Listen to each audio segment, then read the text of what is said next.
नमस्कार, स्वागत है आप सभी को। आज की विषय है दान का फल धरती पर और मरने के बाद किस रूप में मिलता है। एक बार ऐसे ही नारद मुनि के मन में धर्म कर्म से मिलने वाले परिणामों को लेकर मन से अलग अलग प्रकार विचार आने लगे। तब वह अपने यह विचार लेकर ब्रह्मा जी के पास जाते हैं। नारद जी ब्रह्मा जी के सामने अपने विचार प्रकट करते हुए बोलते हैं, हे परमपिता ब्रह्मा जी, इंसान के द्वारा किए गए दान का फल उसे धरती पर और मरने के बाद किस रूप में मिलता है। तो ब्रह्मा जी नारद जी के इन सवालों का उत्तर देते हुए बोलते हैं कि नारद, जब इंसान बिना किसी लालच भाव से हमेशा के लिए किसी को कुछ देकर उसकी सहायता करता है तो इसे दान कहा जाता है। यह दान कई प्रकार के होते हैं, कई रूप में होते हैं। दिल से और बिना किसी लोभ के किया गया छोटे से छोटा दान भी उतना ही पूर्ण माना जाता है जितना बड़ी से बड़ी वस्तु का दान। रही बात इन दान के फल की, तो उसका फल उसे मरने से पहले और मरने के बाद दोनों अवस्थाओं में मिलता है। सबसे पहले यह जान लो कि मरने के बाद कैसे दान का फल मिलता है। मरने के बाद इंसान की आत्मा को यमलोक के दूत जिस रास्ते से यमलोक ले जाते हैं वह रास्ते दो प्रकार के होते हैं। एक बेहद सुकून भरा आरामदायक, जो कि अच्छी और महान आत्माओं के लिए होता है। दूसरा रास्ता बेहद कठिन होता है। उस रास्ते पर आत्मा को ठिठुरा देने वाली सर्द हवाएं चलती है। अब इस मौके पर यदि उस इंसान ने किसी को कोई गर्म कपड़े दान दिए होंगे तो उसे भी यहाँ उसे इन ठंड हवाओं को झेलने के लिए बेसी ही मदद मिलेगी। ठीक इसी प्रकार यदि इस इंसान ने किसी भूखे को खाना खिलाकर या फिर किसी फकीर को अन्न दान किया होगा तो इसे यहाँ भी भोजन मिल जाएगा। इस प्रकार इंसान का दान उसे मरने के बाद भी मदद के रूप में रास्ते में मिलता है। श्री भागवत गीता में लिखा है, इसी प्रकार दूसरों की निस्वार्थ भाव से की गई सेवा सदैव आपके जीवन में फलदायी सिद्ध होती है। इसी सच्ची सेवा भावना के बदले में दूसरों के मुंह से निकली हुई दुआ, प्रार्थना, आशीर्वाद आपके जीवन के दुख दूर कर देती है, बल्कि आपके लिए स्वर्ग के दरवाजे तक खोल देती है। दूसरी तरफ ब्रह्मा जी नारद जी को इसी प्रकार एक कहानी सुनाते हैं। बहुत समय पहले की बात है कि भगवान शिव की नगरी कहीं जाने वाली काशी में एक राजा राज करता था। राजा बड़ा ही धार्मिक स्वभाव का था। उसे आध्यात्मिक ज्ञान में बहुत रुचि थी। एक दिन राजा के मन में सवाल आया कि किसी भी इंसान मरने से तुरंत पहले और बाद में उसके शरीर के साथ क्या होता है। क्या सच में शरीर में कोई आत्मा होती है? यदि हाँ तो वो आत्मा कहाँ जाती है? क्या होता है आत्मा के साथ? अब राजा अपने इन सवालों को अगले दिन अपने दरबार में उपस्थित सभी लोगों के सामने रखता है। राजा का यह सवाल सुनते ही राज दरबार में उपस्थित राजा के सभी मंत्री और विद्वान निरुत्तर हो जाते हैं, यानी कोई भी राजा की सवाल सही जवाब नहीं दे पाता।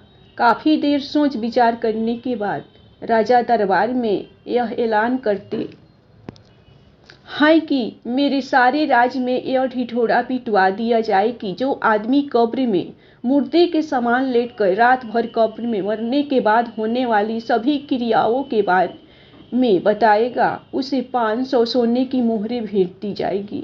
राजा के आदेश अनुसार सारे राज्य में ढिढोरा पिटवा दिया गया। उसी राज्य में एक बहुत ही कंजूस और लालची इंसान रहता था, जो धन के लिए कुछ भी कर सकता था। ढिढोरा पीट रहे लोगों की आवाज और बातें जब इस लालची और कंजूस आदमी के कानों में घुसी तो तुरंत भागता हुआ धन की लालच में राजा के पास पहुंच जाता है और बोलता है, मैं रात भर कब्र में लेटने को तैयार हूँ। फिर राजा ने अपने नौकरों को आदेश दिया, इस आदमी के लिए अर्थी सजाई जाए। फिर अर्थी सजाई जाती है। अब सब लोग उस आदमी को लेकर जाया जाता है। रास्ते में एक भिखारी, यह भिखारी उसी कब्र में लेटने वाले आदमी का दोस्त होता है। उस आदमी का पीछा करने लगता है, उस आदमी के पास आता है और बोलता है कि तुम तो अब मर जाओगे, तुम्हारे पास जो भी धन है मुझे दे दो। अब उस धन का क्या होगा? बार बार यही बोलकर वह भिखारी आदमी का दिमाग खाए जा रहा था। कंजूस के बार बार मना करने पर भी भिखारी ने उस कंजूस आदमी का पीछा नहीं छोड़ा और बार बार पैसा मांगने की रट लगाए जा रहा था। आखिर कंजूस जब एकदम परेशान हो गया तो उसने कब्रिस्तान में पड़े बादाम के छिलकों की एक ढेर में से मुट्ठी भर छिलके उठाए और उस फकीर को दे दिए। भिखारी वहां से चला गया। बाद में कंजूस को एक कब्र में एक मुर्दे के साथ लिटा दिया गया और ऊपर से पूरी कब्र बंद कर दी गई। कब्र में बस एक छोटा से छेद सिर की तरफ इस आशा के साथ कर दिया गया कि यह इससे सांस लेता रहे और अगली सुबह राजा को मरने के बाद का पूरा हाल सुनाए। सभी लोग कंजूस को उस कब्र में लिटाकर चले गए। रात होने पर एक सांप कब्र पर आया और छेद देखकर उसमें घुसने का प्रयत्न करने लगा। कब्र में इस प्रकार की हलचल को देख कंजूस समझ गया कि यह तो सांप है। कंजूस घबरा जाता है। इधर सांप जैसे ही कब्र में घुसने की कोशिश करता है तो उस कब्र में बादाम के काफी सारे छिलके सांप के रास्ते का एक रुकावट बनकर फंस जाते हैं। सांप अब आगे नहीं बढ़ पाता, यानी कब्र के अंदर नहीं घुस पाता। सांप बहुत प्रयत्न के बाद जब वापिस चला जाता है तो कंजूस आदमी राहत की सांस लेता है। तभी कंजूस आदमी यह सोचता है कि सांप अंदर क्यों नहीं आ सका। कंजूस आदमी अपना हाथ से टटोलता है तो उसे बादाम के बहुत सारे छिलके फंसे हुए मिलते हैं। उसी समय कंजूस आदमी का दिमाग चकरा जाता है।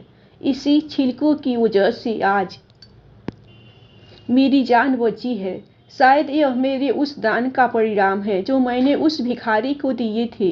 अब कंजूस आदमी समझ जाता है कि दान की वजह से मैं बच गया, मेरी जान बच गया। जहान है। अब सुबह होते ही राजा के सभी नौकर बड़ी जिज्ञासा के साथ कब्रिस्तान आए और जल्दी ही कब्र को खोदकर कंजूस को निकाला। मरने के बाद क्या होता है यह हाल सुनाने के लिए कंजूस को राजा के पास चलने को कहा। कंजूस ने राजा के नौकरों की बात को अनसुना कर दिया और तुरंत भागकर फले अपने घर गया और अपना सारा धन निकालकर सभी गांव के लोगों और भिखारियों में बांट देता है। भिखारी की इस हरकत और दयालुता को देखकर सब लोग हैरान थे। इसके बाद अंत में कंजूस को राज दरबार में पूरा हाल सुनाने के लिए राजा के सामने पेश किया गया। कंजूस ने बीती रात सांप और बादाम के छिलकों के संघर्ष की पूरी कहानी को सुनाई और कहा, महाराज, मरने के बाद सबसे ज्यादा दान की काम आता है और तो दान करना ही सब धर्मों से श्रेष्ठ है। यह हम आपके लिए ऐसी लेकर आते हैं जिसे पढ़ने से आपके जीवन मन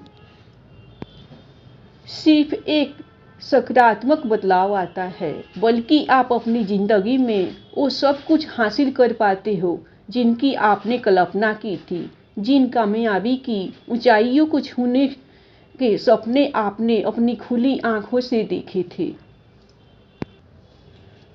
धन्यवाद। कहानी आप लोगों को दान का फल धरती पर और मरने के बाद किस रूप में मिलता है, ब्रह्मा जी और नारद भगवान का सुंदर प्रसंग तो आप लोगों को पसंद आए तो आप लोग जरूर इसके नाम पर लाइक सब्सक्राइब कीजिएगा। हमेशा खुश रहिए, अपना ख्याल रखिए।